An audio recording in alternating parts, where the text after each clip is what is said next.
না, এটা দেখছেন যে আপনারা কি যৌথ বিবৃতি দেখেছেন? যৌথ বিবৃতিতে কি বলা হয়েছে? আমার তো ধারণা ইনফরমেশনগুলো কনফিউশন ক্রিয়েট করছে। দেখেন, যৌথ বিবৃতিতে স্পষ্ট করে বলছেন যে প্রধান উপদেষ্টা বলেন যে তিনি আগামী বছরের এপ্রিলের প্রথমার্ধের মধ্যে নির্বাচন অনুষ্ঠানের ঘোষণা দিয়েছেন। সকল প্রস্তুতি সম্পন্ন করা গেলে 2026 সালের রমজান শুরু হওয়ার আগের সপ্তাহেও নির্বাচন আয়োজন করা যেতে পারে। সেক্ষেত্রে এই সময়ের মধ্যে সংস্কার ও বিচারের বিষয়ে পর্যাপ্ত অগ্রগতি অর্জন করা প্রয়োজন হবে। এটা তো যৌথ ঘোষণা। এই যৌথ ঘোষণার মাধ্যমে কি বলা হচ্ছে? বলা হচ্ছে যে তিনি এপ্রিলে নির্বাচন ঘোষণা করেছেন, তবে সংস্কার এবং বিচার যদি অগ্রগতি হয় তবে রমজানের আগেও ফেব্রুয়ারি মাসেও নির্বাচন অনুষ্ঠান করা যেতে পারে। এই আলোচনা হয়েছে। এখানে কিন্তু ডেফিনিট কোনো সিদ্ধান্ত হয়েছে বলে এই যৌথ বিবৃতি থেকে তো এটা বোঝা যায় না।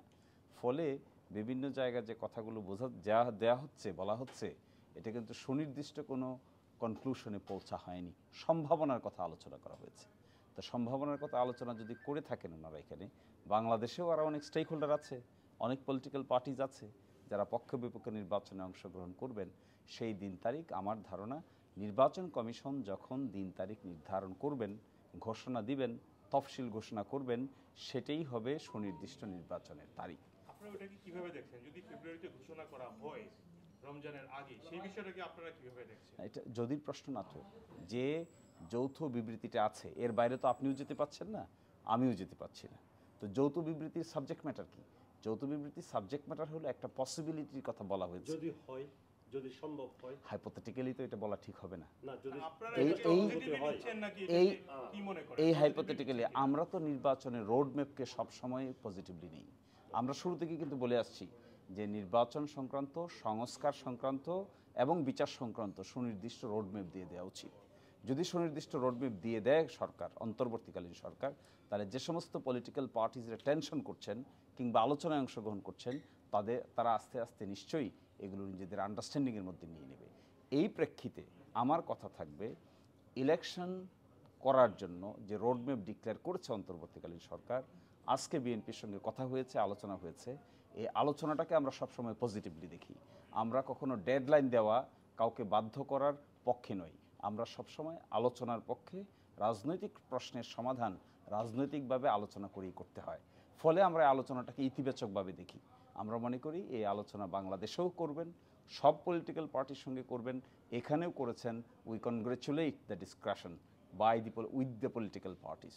এতে আমাদের কোনো আলোচনার মধ্যে আমাদের কোনো রিজার্ভেশন নাই।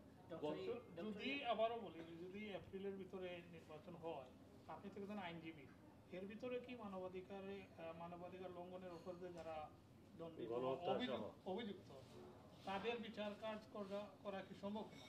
হ্যাঁ, আমি যতটুকু বুঝতে পেরেছি এখানে বিচার প্রক্রিয়ার যে স্পিড, এটা দেখে বোঝা যায় যে হয়তো তার আগেই সবগুলো মামলা নিষ্পত্তি করা সম্ভব না হলেও কিছু কিছু মামলা নিষ্পত্তি করা সম্ভব হতে পারে। এটি বিচার প্রক্রিয়ার গতি দেখে বোঝা যায়। I am not the deciding factor যে কতদিনের মধ্যে কি বিচার হবে। বিচার তো করবে আদালত।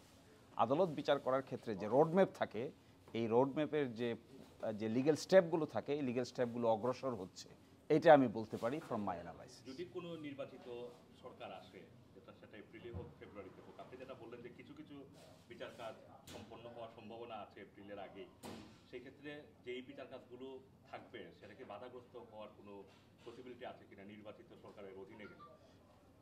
যেমন ধরুন, আজকে যে যৌথ স্টেটমেন্ট থেকে এটা ক্লু পাওয়া যায়। যৌথ স্টেটমেন্টে কি বলছেন? সংস্কার ও বিচারের বিষয়ে পর্যাপ্ত অগ্রগতি অর্জন করা প্রয়োজন হবে, এটা উভয় পক্ষ একমত হয়েছেন এখানকার যৌথ বিবৃতিতে। তাহলে নির্বাচনের সঙ্গে সংস্কার এবং বিচার ওতপ্রোতভাবে জড়িত মর্মে যৌথ বিবৃতি থেকে দেখা যাচ্ছে। যদি তাই হয়ে থাকে, তাহলে ইলেকশনের মাধ্যমে যেই ক্ষমতায় আসুন না কেন, আর ইলেকশনের আগেই হোক না কেন, বিচার প্রক্রিয়ার প্রতি সকলেরই আগ্রহ থাকা উচিত এবং আছে বলেই আমার কাছে মনে হয়।